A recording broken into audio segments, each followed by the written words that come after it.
becomes widespread. Not only will a larger number of marriages and families be broken up, but even more significantly, the rate at which new marriages and families are started will decline.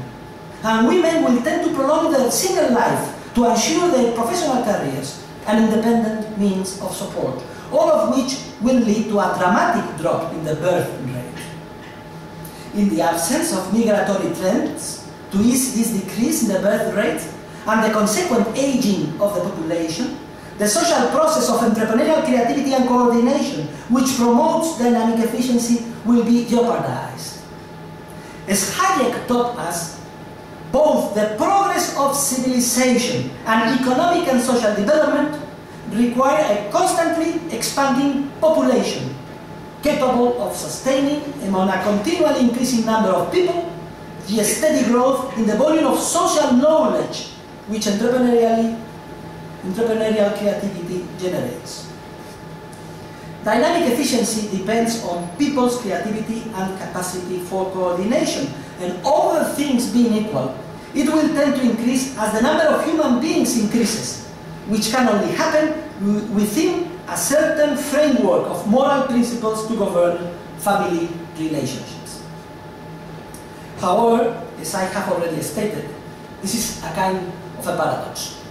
The entire framework of personal moral principles cannot be imposed by the force of the state.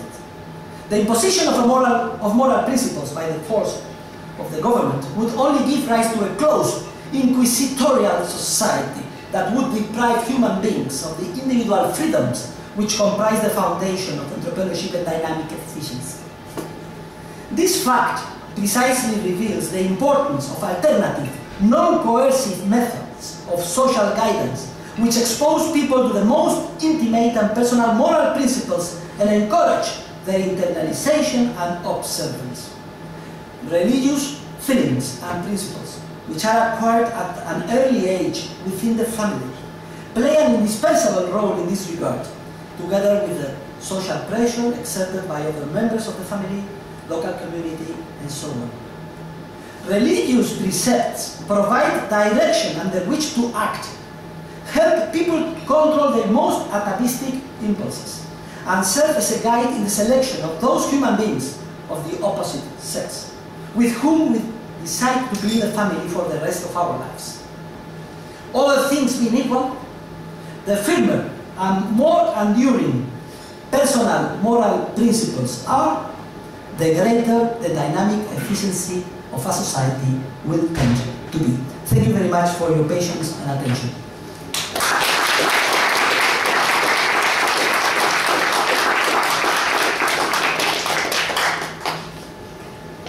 What should I do? Any questions?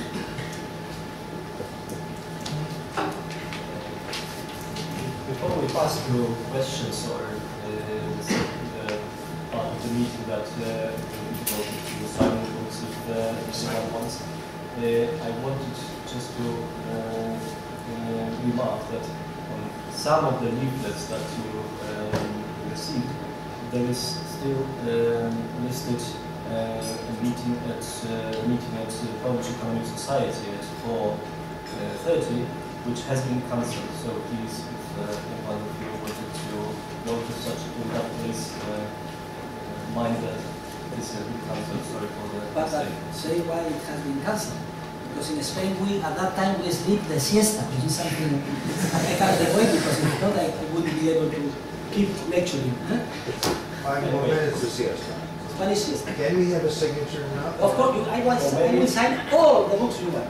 Unless you have any questions. But of course, I open to At the same time, we can have a question. But then we can. I think it's better to answer the questions first and then proceed to the signatures. Are there any questions? I try to use the shock therapy in my presentation, just to animate you to make any questions. Yeah. Is there a microphone here?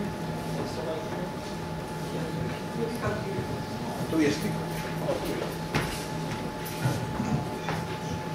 Nie wiem, jak to się łączy. Hello?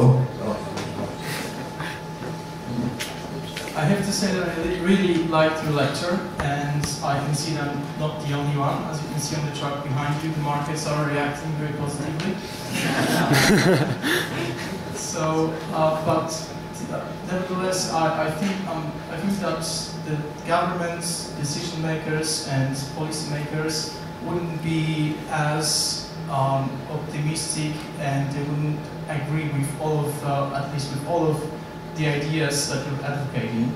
So my question is, how do you think that those ideas could be applied in the real world, in the contemporary world? Thank you. Well, thank you. This is a question that's common. It's made to me commonly. Well, the easy way to answer it is that I do not care anything about the real world. I'm a full professor of political economy. My role in life is to think and write and to try to spread my ideas. And this is my role, and I believe in the division not of labor, division of knowledge. If this is done, hopefully the ideas will filtrate in the society, will be spread through the thousands of minds, and this will change the course of historical events in the future. This is precisely what happened with communism. A few years earlier than 1989, nobody could, in the mainstream economics field, forecast the fall of the Berlin Wall. And you know what happened. Look at the past. So we have almost a full century, 90 years, still coming in this 21st century, and quite optimistic that the force of ideas will change the world. Apart from that, I've written extensively in applied matters, for instance, social security, banking reform, and so on and so forth. There are different steps to go toward a good direction, but this is quite unimportant to me. You can read what I propose, but this is peanuts. The important thing is that we have a clear idea, the importance of dynamic efficiency and its close relation with morals. Of course, to finalize my answer, it's difficult for bureaucrats, a member of the government. They have a vested interest because they present themselves as the caretakers of the society. So they present always the same model. Whenever there is a social problem is diagnosed, do not worry, because here is the government with a public agency that will take care of everything. We, the bureaucrats, will solve your life. The problem is that the citizens do accept that approach because they do not mature. They are like infants for life. And this is precisely the goal of governments, to keep us as children, so that we do not mature and do we not realize that the fate of our life depends on our actions and that we are responsible for them. It is much easier to keep everybody and to think that you are like a child in the family, always depending on the state.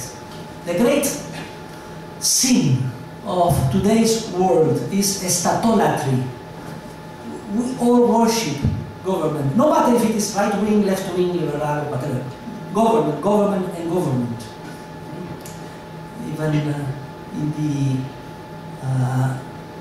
the biography of Jesus de Nazareth, written by the German Pope, Ratzinger, Benedictus XVI, you will see among lines that he refers in a way to the state like the incarnation of the devil, of the Antichrist. And I would say he's entirely right in that idea.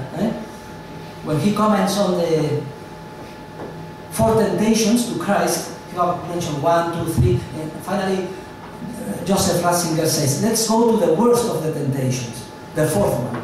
The devil takes Jesus to the high part of a mountain and says, and this is literally following St. Matthew writers, it says, okay, look at all kingdoms of the earth, estates of the earth, whose power has given to me, to the devil. I will give you to you if you worship me. This is the worst, the most dangerous temptation that we are suffering nowadays. That the devil is incarnated in any kind of government, and that we are kept as children and we do not mature. I have a question related to your answer. one can understand that